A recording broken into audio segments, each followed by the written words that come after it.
So, like I did a couple of days ago, I'm doing my second Moving Forward series episode in a single day. And in this episode, we're going to look at the former MLS Cup champion, the Columbus Crew, in this Moving Forward series. And there's no doubt that the Columbus Crew was one of the most disappointing team last season, with the way that there was so much expectation that this team was going to defend the crown with the depth that they had. And then they suffered that injury crisis in the beginning of the season, and they just weren't unable to recover from that. But yet, despite the fact that this was one of the most disappointing teams this season in MLS, they still won some silverware. And that they probably, out of all the MLS teams that have played in the Camponenes Cup, they were probably the least likeliest to win the Camponenes Cup. And especially nobody gave them a chance in that game against Cruz Azul. They did the unthinkable and kind of did it in a classic Columbus way in that Camponenes Cup game against Cruz Azul. So, overall, this season, they finished with a 13-8-13 record and finished with 47 points. They scored 46 goals, give up 45 goals, and have a goal differential of +1, and they finished 9th in the Eastern Conference. And as I mentioned, they won Camponenes Cup and only becoming the second team, joining Atlanta United as the only team to win against a Liga MX opponent in a Camponenes Cup. Top goal scored for the Columbus Crew, Lucas Ariane finished with 12 goals, and despite the fact that I kind of feel like Ariane kind of regressed a little bit this season, in that he definitely did not had as good of a year as he was when he arrived in the scenes with the Columbus Crew in MLS. He still finished with double-digit goal scorer and was still the top goal scorer of this team with 12 goals, followed by Jarzy Zardes with 9 goals, Miguel Berry with 8 goals, Pedro Santos with 4 goals, and Jonathan Mensah finished with 2 goals to wrap up the top 5 goal scorer for this Columbus Crew team. Top assist leader, unsurprisingly, Lucas Ariane with 7 assists, followed by Pedro Santos with 6 assists, Derry Etienne with 5 assists, Darlington Nagbe with 5 assists, and then Maria finished with 3 assists for the Columbus Crew. So, what went right for this Columbus Crew team? As I mentioned, in that impossible task against Cruz Azul in the Camponenes Cup, they had to do it in the most Columbus way possible, and how, Columbus will always be the home of Dos Cero, so it's only fitting. The fact that they, of course, will once again beat a Mexican opponent, or in this case, an American team, were able to beat a Mexican team by the same score line that make the Mexico and USA rivalry so unique. And that, again, that was probably one of the best nights that, if you're a Crew fans, that you have ever experienced, and probably the best night and the best game that the Columbus Crew had throughout the season. Because again, this season it was just such a down year, and just so many injuries and so many heartbreaking games that they suffered this year, that in a game where they kind of had no business in terms of potentially knocking out the former Liga MX champion, they were able to do so. And that will be definitely a night that a lot of Columbus Crew fans will talk about, and also probably one of the best highlight of the brand new Lower.com Field Stadium that they opened this year. The other thing that went right for this team is the revelation of Miguel Berry. So I haven't actually spent a lot of time talking about Miguel Berry, and how he is a guy that, is another example of a guy that you probably have never heard of him in the beginning of the season, and he turned out to be a start at the end of the year. And also another guy that just kind of proves that you can still find some hidden gems in the USL Championship. I mean, Miguel Berry, a guy that plays for the San Diego Loyals, kind of got called up by the Columbus Crew because they were suffering that injury crisis. And in the minutes that he got, boy, did he take advantage of it. Like, as soon as he arrived in the scene of MLS, he just kind of surprised everyone. It was just continued to be able to score goals after goals, even though he wasn't even a number 9 in this team. So there was no doubt that this is somebody that I don't think Columbus would have thought that he was going to end up to be a star, one of the star of this team. And that we'll see whether or not this revelation that he has is actually turns out to be something more special heading into next year, or maybe this is just a case where a guy just arrived into MLS and just kind of had that hype train going through, and then the second season, when they had some expectation of him being to repeat the success that he had in the first year, it didn't quite work out. so well. But the third thing that kind of went right for this team is the new stadium. I mean, it looks absolutely amazing. I mean, if you would have asked me to kind of find an answer of which stadium in MLS or which best stadium in MLS that we saw that was built last year between this one and the one that Cincinnati basically put, I just couldn't come up with an answer. Like, I would say that, maybe TQL Stadium, it might have the edge because I always love the outside and the way that, I always love when the exterior lights up and the way that TQL Stadium does that is just absolutely amazing. And, maybe that's kind of the only edge I would give it to TKL Stadium that maybe makes it a little bit better, but don't discount Lower Dog-On Field of being such a beautiful stadium, and a stadium that it's been years in the makings. I mean, it's hard to believe that this team a couple of years ago was on the verge of potentially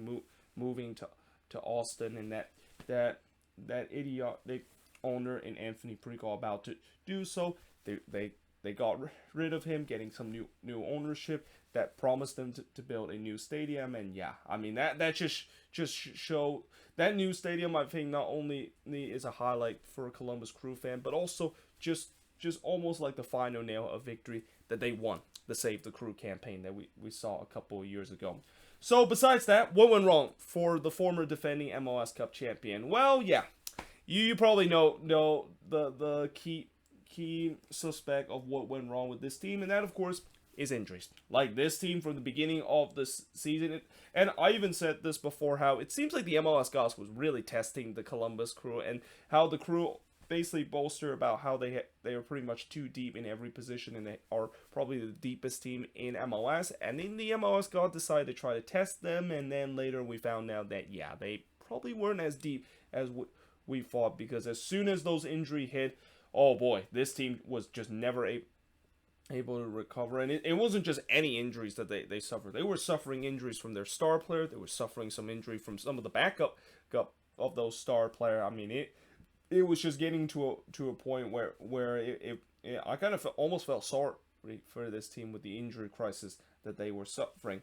But the other big suspect of why this season gone so wrong for the Columbus Crew is the backline. I mean, it regressed badly with the way that, even though I know the amount of goals that they gave up isn't as high as what we've seen from the other team, don't let that distract you from the fact that the backline throughout the season hasn't been very good. And if it wasn't for Eloy Rome, who I always consider to be one of the best goalkeepers in the league, if it wasn't for him bailing out that backline time after time, they would have given up more goals than the 45 that they gave up this season.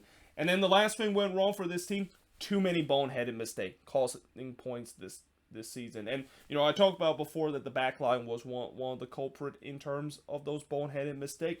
That actually isn't completely true. I mean, even this midfield, we've seen at times where they make some boneheaded mistake, and how there was just so many times in the review I talked about some WTF turnover that the Columbus Crew created and basically gifted the other team goals. I mean, those games that they have those boneheaded mistakes, if they even cut out half of those, this team would have definitely make it to the playoffs. And to just also further expand the fact that the backline wasn't the only reason to make those boneheaded mistakes. Even their best player, Lucas Ariane, last season, sometimes he also makes some boneheaded mistake in turning the ball over in bad position that led to a goal for the other opposition. So again, it's not just their defense that make those boneheaded mistakes. It's the midfield, and also even some of their attacking player making some really dumb decision that turns out to be very costly to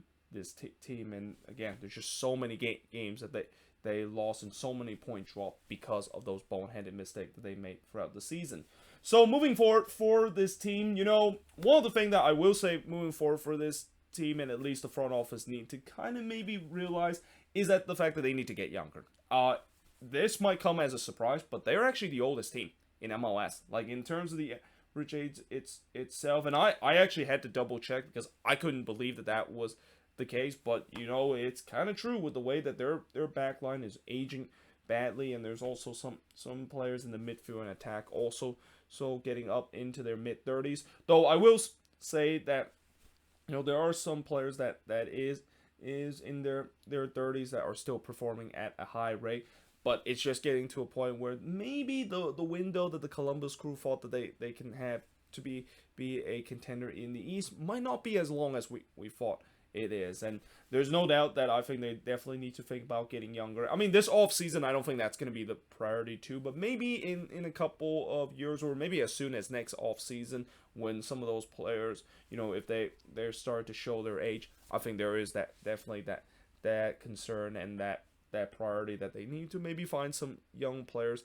And I will also say that they do have some young players up in their rank to potentially replace those older players that they had, but I think they might still need some more, especially with some players that is aging bad, or, well, I wouldn't say aging badly, but more like getting up to that age. And then, of course, the other thing moving forward for this team is they need to find some replacement in the back and also some depth pieces. I mean, you know, they lost Harrison awful this offseason to Charlotte, and then they potentially could be losing Vito Vormgård in that back line. So those are two key pieces that were regular starter for that back line that is not going to be there next season, or at least we know one of them is not going to be there. We don't know whether or not Vito Vormgård is going to be back, and if he is not back, then yeah, indeed, there's going to be two key defensive pieces there that is not going to be there. So they might need to find the replacement for them, and then also some depth pieces. You know, we definitely see some of the players that were bought into this team to improve the depth.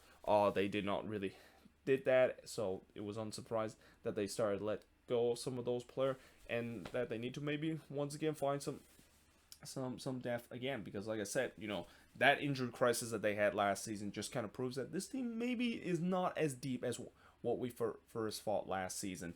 And then the last thing for this team moving forward is that I think they should be back to be at playoff contention. I mean, you know, when you suffer that bad of an injury crisis as the Columbus Crew has, it was always going to be tough to try to make it to the playoffs. And the fact that now that they are able to get some of those guys back and hope that maybe next season they're not going to have an injury crisis again, this team should be a playoff contender and a team that should be getting back to that MLS Cup title winning team that we saw just a couple of years ago. But either way, let me know in the comments below, what do you think of this video? And if you're a Columbus Crew fan, what do you think went right, went wrong, and most importantly, moving forward, how is this team going to look in the future? But yeah, hope you guys enjoyed this video. If you do, make sure you guys leave a like, smash the subscribe button, and yeah, I of course will see you guys next time.